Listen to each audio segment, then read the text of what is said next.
Quando a gente fala um pouquinho de CS, tem gente de casa que não sabe o que significa CS, né? Sim, E aí eu queria que você explicasse um pouquinho mais do que é o CS, qual é esse papel, o tão quão importante é para o negócio, enfim. tá. Vamos falar sobre CS. Quando eu falo sobre CS, eu tento explicar para minha mãe o que é CS, né? Então, acho que é um exemplo bom. É eu cuidar daquilo que o cliente de fato quer receber de mim.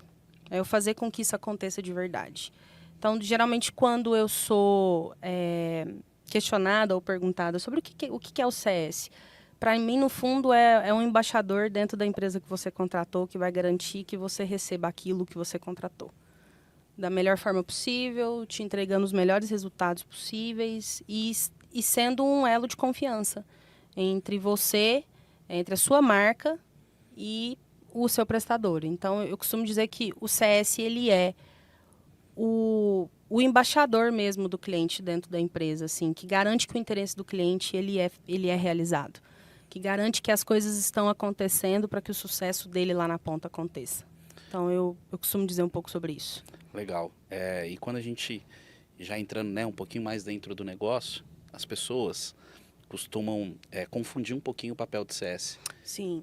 E aí a galera fala assim, CS, e aí a pergunta, né? CS é suporte? CS é comercial? O que é o O que é CS? esse bicho estranho, né? Engraçado que eu nunca ouvi essa pergunta. Mas o que é o CS, na minha visão, assim, como eu tenho estruturado o que a gente tem feito, assim, ele passa pelo suporte quando o cliente precisa desabafar, quando o cliente precisa conversar sobre isso, mas ele não é efetivamente suporte. O suporte é o suporte, né? Sim. E ele passa por vendas quando o cliente me pergunta se o que ele quer comprar faz sentido para o negócio dele.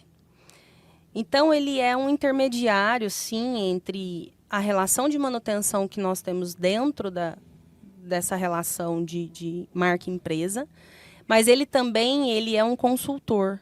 Ele tem o papel de esclarecer se aquilo tem a ver com a sua proposta de valor, assim. Ele conhece a fundo você.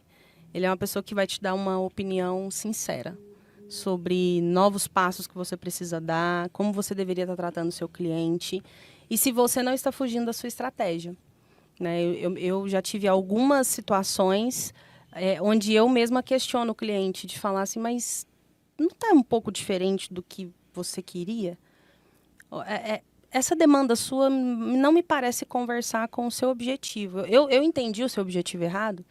Ele, nossa, Lê, pior que é Verdade. verdade. É verdade. É realmente isso aí que você disse tem razão.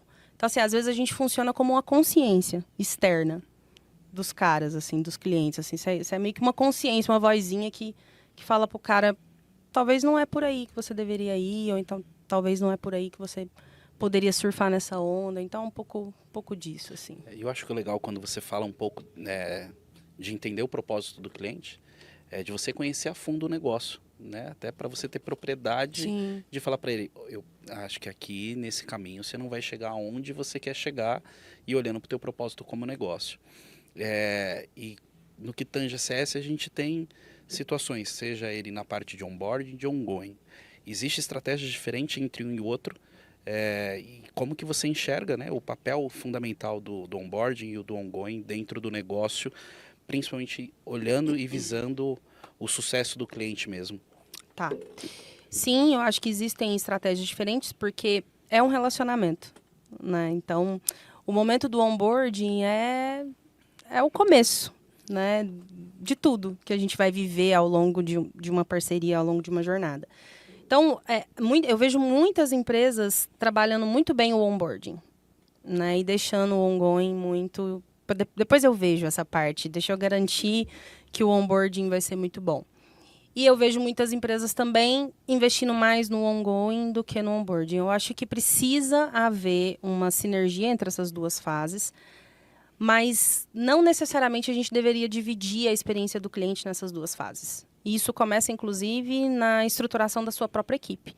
Se você tem uma equipe que é só focada em onboarding e ela não conhece nada do que acontece no ongoing, provavelmente você está tendo algum problema de gap de conhecimento, algum problema de tratativa, um time trata melhor do que o outro. Então, eu acho que é uma sinergia entre os dois, mas que, teoricamente, não deveria ser não deveria haver uma ruptura. Deveria ser fluido. Eu entrei, cheguei e vou me relacionar. Então, o ideal, na minha concepção, é que não haja essa diferenciação tão clara, tão exposta. É como se o cliente mudasse de sala, né? Como se a gente... Já foi naqueles exames, assim, que você... tipo de rotina, que você fala assim, você está na sala agora do clínico geral, agora você vai lá para o oftalmo. Agora você vai naquela outra sala. Eu enxergo a gente dividindo muito essa experiência, quando, na verdade, eu poderia estar na mesma sala e os médicos virem até mim. Perfeito. Entende? É muito mais... parece que a gente entrega o esforço para o cliente, quando, na verdade, o esforço deveria ser nosso. Verdade. Entende? Faz todo sentido.